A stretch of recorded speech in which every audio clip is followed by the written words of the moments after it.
Welcome to episode 793 of Apartment Hacker. This is Mike Burton at Apartment Hacker. It is my mission to tease out human potential in the multifamily space. So let's really talk about teasing out human potential in the multifamily space by telling a beautiful, beautiful story that Steve Jobs told many years ago. I think it was in a Lost interview.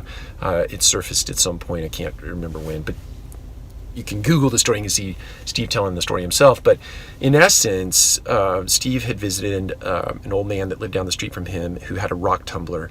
And the old man had put some rocks into the tumbler in front of Steve's eyes, and he put some liquid and some grit powder in the tumbler, and he set it to go, and he told Steve to come back the following day. And when Steve did, he revealed these very polished, the old man that is, revealed these very polished stones that had come out after that tumbling process where the rocks and stones knocked together overnight with the liquid in the grit. So Steve goes on to talk about how that is a metaphor for how wonderfully talented, smart and talented people get together and work on projects. And through their bumping up against each other, arguing, fussing, fighting is the way that I like to put that,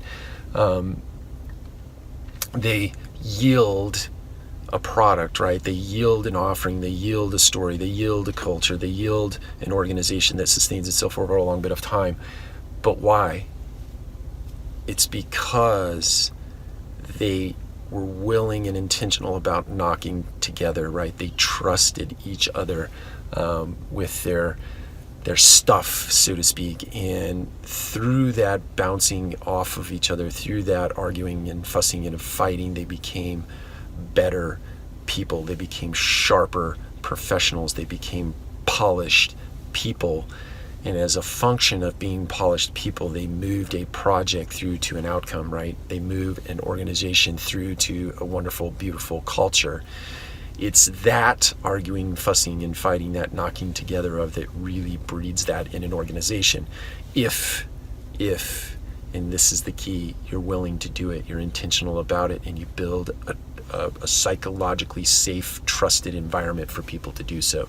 It's hard work. It is likely the hardest work you will ever do in an organization, because the bringing together of multiple diverse sets of personalities and people, disciplines, etc., is hard. It's like playing chess with a grandmaster, right? It's the hardest work you will ever do, but if you do it and you do it well, you will yield something very beautiful. Take care. We'll talk to you again soon.